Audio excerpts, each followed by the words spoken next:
The 1965 Pontiac 2x2 coming up next on Monster Hobbies What's in the Box.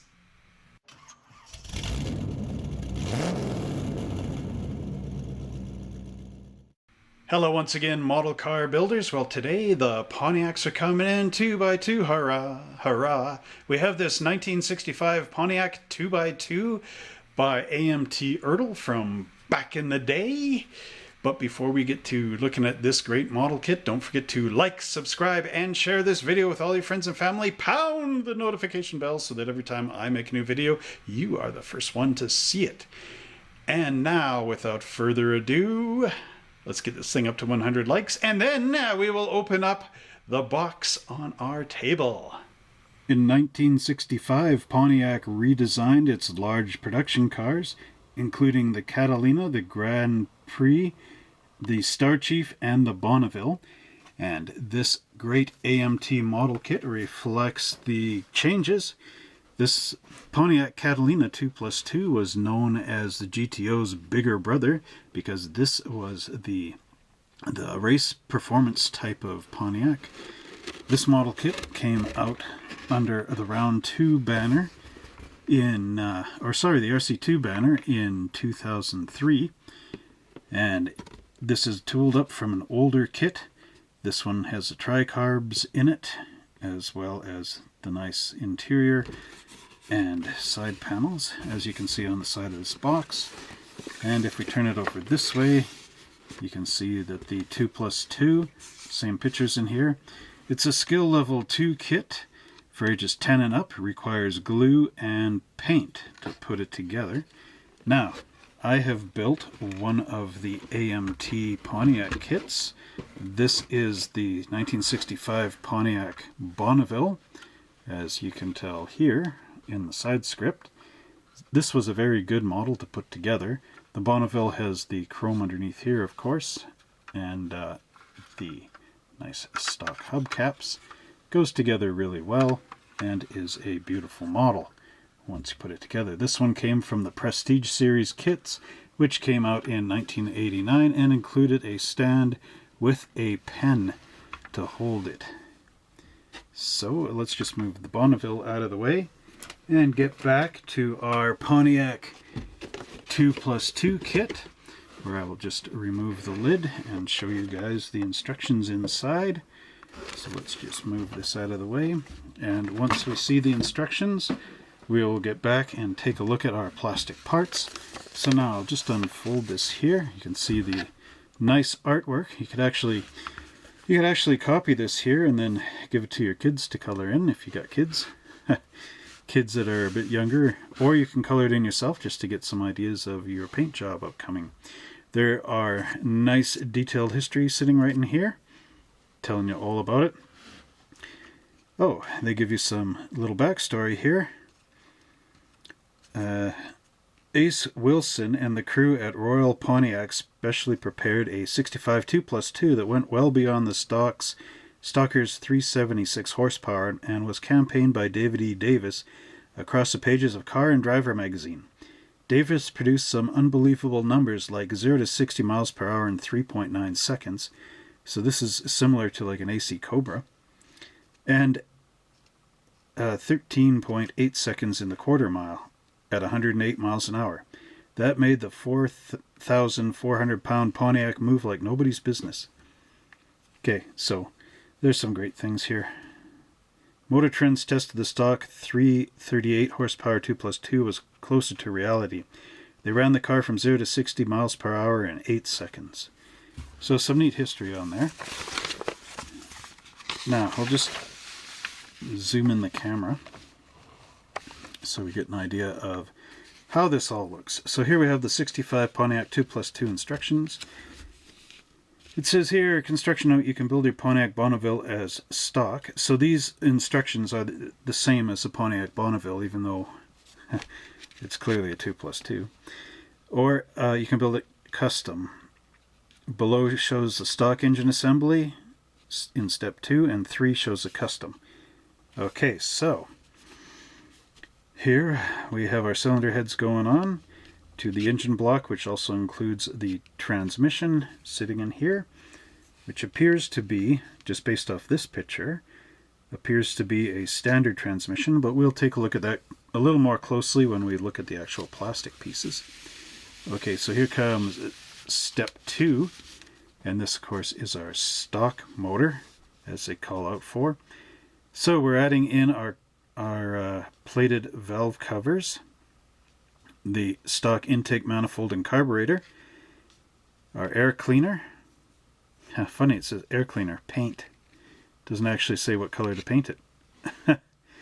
Alright, there's our alternator going on here. The fan is silver. The pulleys are red. Sorry, pulleys red, belt. Pulleys are red. The belt is flat black, is what they're calling out for here.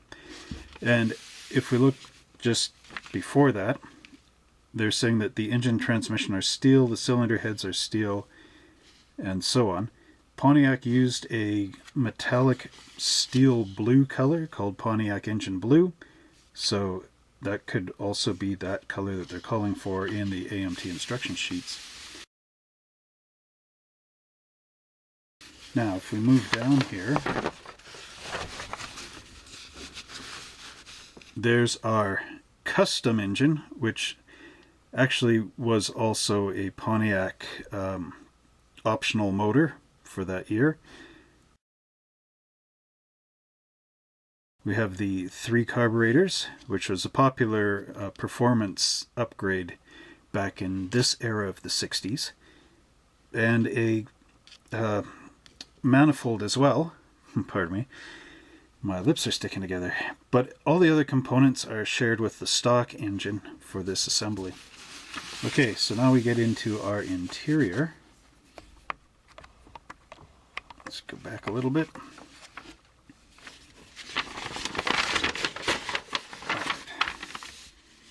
So our interior here consists of our steering wheel. It says the column is interior color. So there must be a chart on this that lists the different colors that the cars came in. There's a stock shifter, which is just a straight up and down stick. Or there's the custom one, which is bent over a little bit. A T-handle. There's also a tachometer in here. The instrument panel. And here our bucket seats are molded to our center console, as well as we have our interior tub, which is molded in one piece.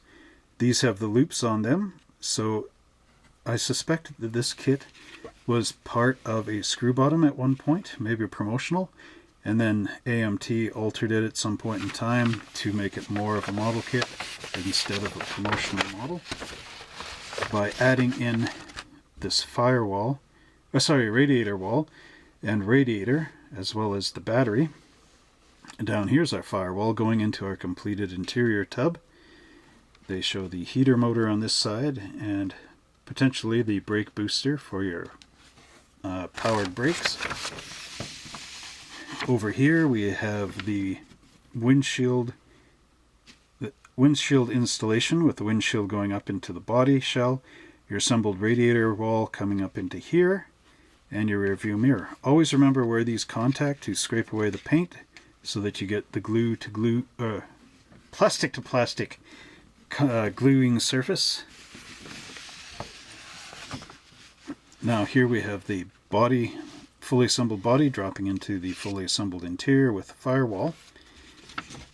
And then here we also have, in step 9, our hood being hinged into the body, and the grille divider going into your chrome grille here, which goes onto the body in the front.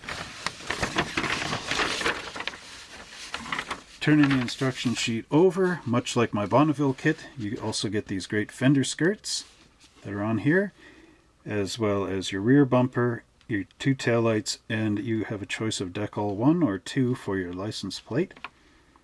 Note, Fender skirts are optional. If you use them, do not cement into position until after the axles and wheels are installed.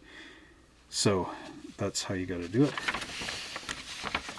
Here is the chassis, which is a solid one piece with the lowering holes here for custom or lowrider type of vehicle. There's the engine dropping into your frame, as well as the exhaust pipes going on there. There's some pretty cool looking wheels included in this kit. Let's just zoom in a bit. You have a rear wheel half as well as a front stock hubcap half. Goodyear tires, so these would go through. So you're going to push one of these through from the back and one to the front. Remember, scrape the chrome away from the contact surfaces. And then here we still have our stock rear wheel, or wheel backs, pardon me. And then these really cool custom chromed wheels. Okay, so getting back to this direction here. This is the axles, wheels, and chassis assembly. So again, we have wire axles, which go into the holes in your wheel backs. And the wheels push together. And finally, there's our body dropping right onto our chassis. And you put the decal in the front. So it also says carefully align the body with chassis and cement together. And they also note that now is the time to put in your fender skirts if you're going to use them. So again, another really great instruction sheet. Simple to follow, easy build.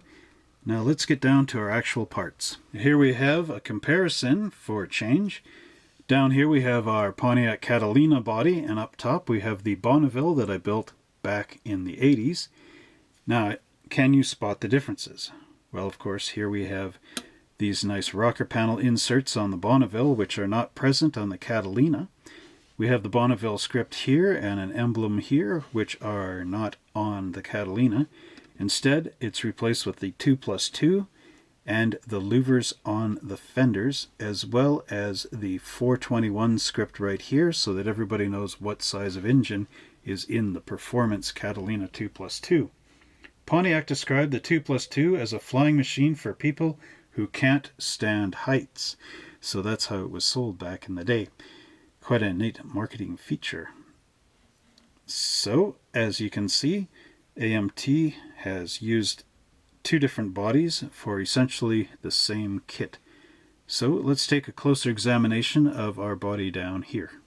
Alright, so with some closer examination, by bringing this up into the camera, we can see the nice detail work on these louvers. They look pretty accurate. There's our Pontiac 421 script right there, as well as the 2+2 logo.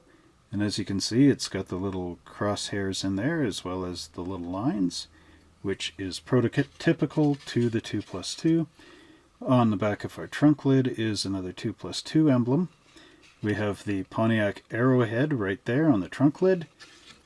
And we've got the big hood opening here for our hood, which is molded on this parts tree, which also has the 2+2 right in there. The hood does fit nicely, as you could see on the Bonneville kit, with little to no gaps.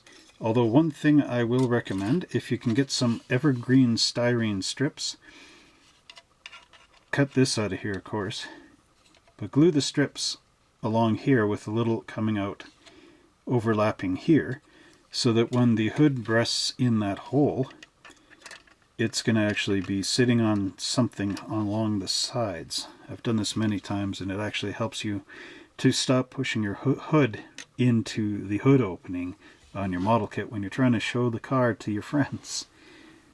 A great car like our 1965 Pontiac Catalina has to rest on a great chassis as well, and we can see here that we have a full perimeter frame style of chassis with our independent rear suspension and front axles sitting right here. Now, as I was saying, this car would have been part of a promotional car originally. Here, in these two areas, we can see blanks where there was at one point 2 holes on our chassis, where you would have screwed this to the pegs and posts of the body of the car. And here, if we look carefully on our gas tank, there's 2 little sunken areas that have been filled in. It's a good reconstruction in these 2 areas on the half of AMT, but these would have been actually sunken down, and holes for us to screw the car to the body. So I'm just going to lift this up to the camera here so that you can check out all our great detail. And you can see here all the floor pan details, as well as there are some wires here. These would be our brake lines going to the brakes, nicely molded in there. Even though this is a one-piece undercarriage, you can see crisp detail. The rear axle is a little bit thick looking compared to what it probably was on the real car. Okay, there's the little ridges there and there, where the holes would have been filled in at the AMT factory in the molds. There's all the little clips. The extension for the fuel filter. So this would have gone curved up a bit and gone through the license plate. You fill up your big gas tank. And of course we've got all these nice rivets here underneath the apron. Then again, there's the whole blanked up holes there. And if we turn this to the side, you can see our two locating holes so that we can raise and lower our suspension if we wish. And turning this over, you can see it's not too much going on in these fender aprons here, but there's the two bumps for mounting the engine oil pan in, and here for our radiator wall. And now we have the famous 421 Pontiac, which was tuned by the Bobcat boys from Royal Pontiac in Michigan. Actually, we don't know if this one was tuned, but we can pretend for sure.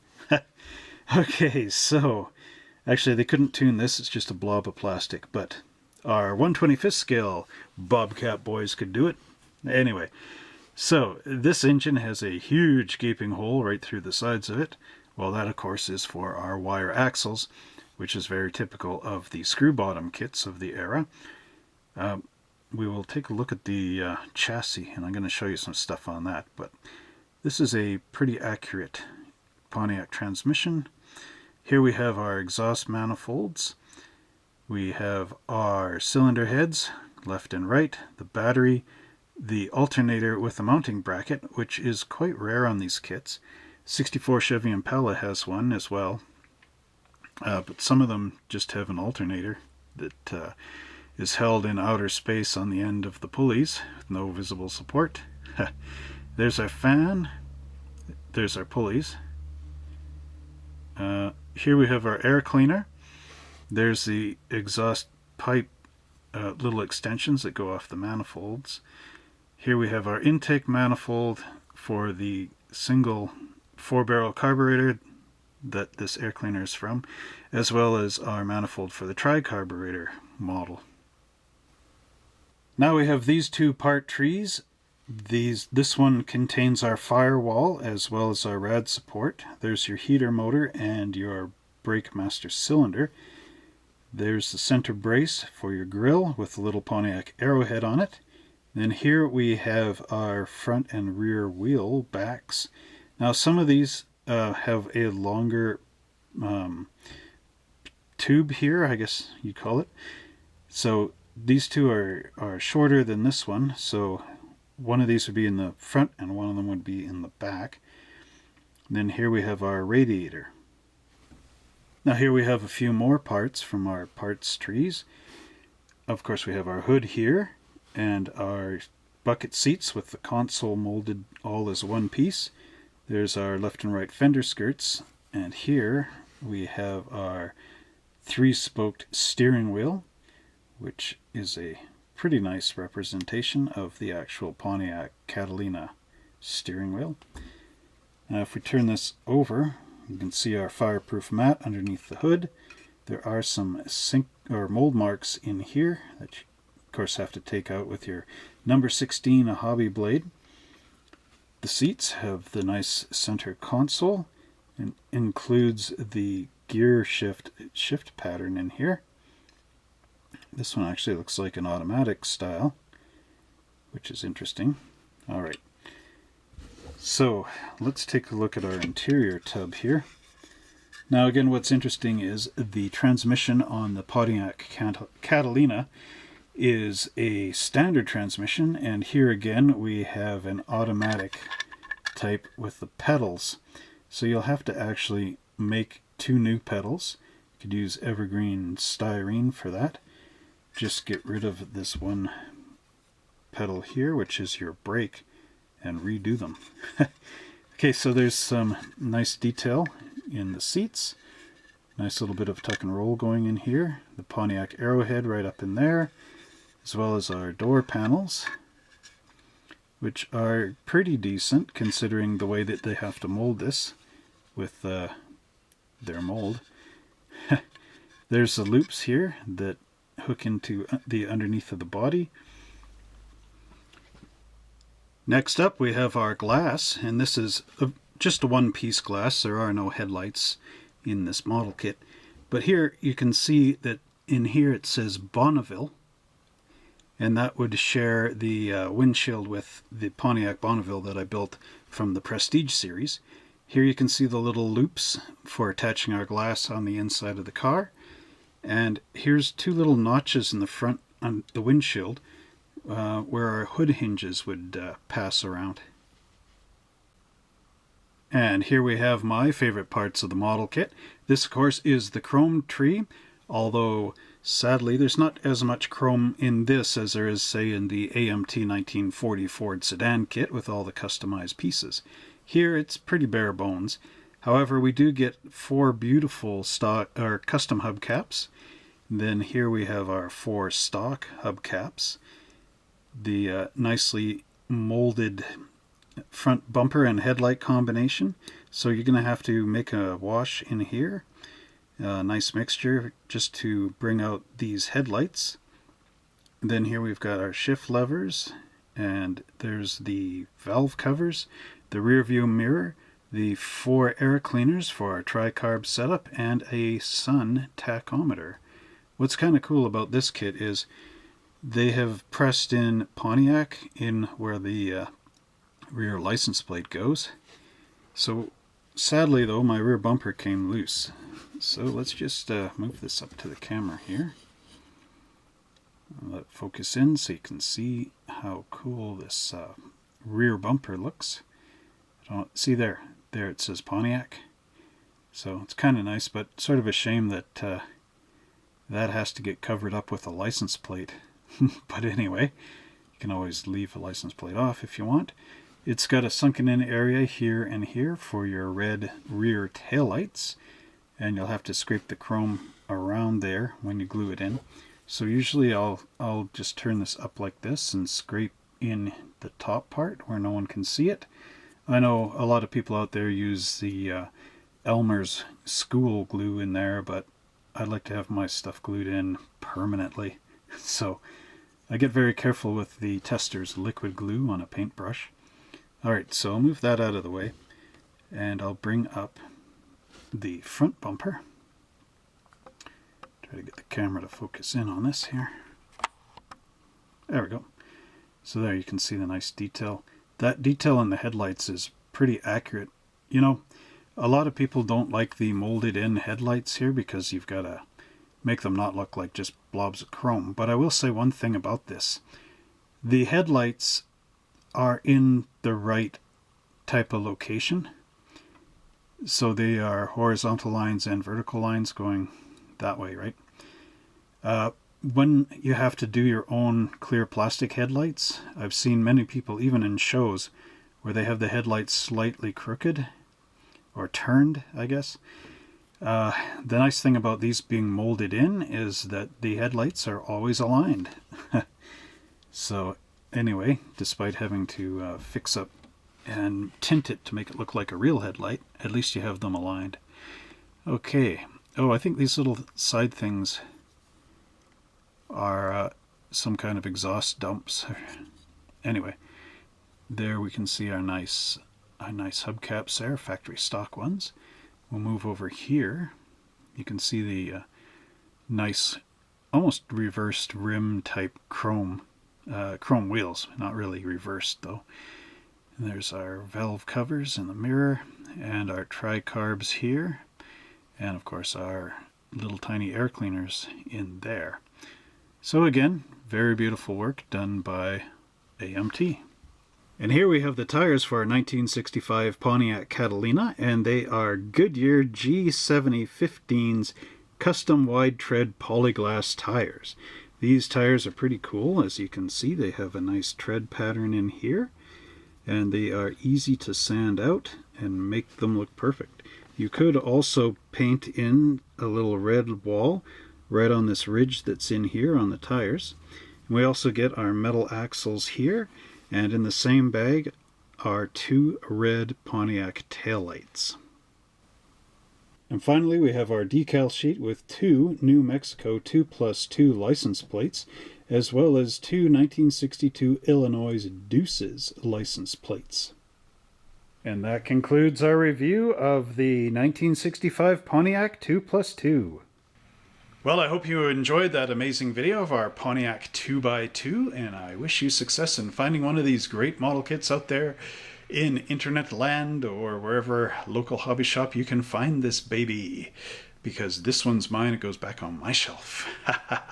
My retirement, you see. I have to build these once I close the hobby shop. Dun dun dun! That's not ever going to happen. So anyway, before we go, don't forget to like, subscribe, and share this video. Pound that notification bell so that every time I make a new video, you are one of the first people to ever see it in the entire world. And let's get this thing up to 100 likes. And until next time, happy model building.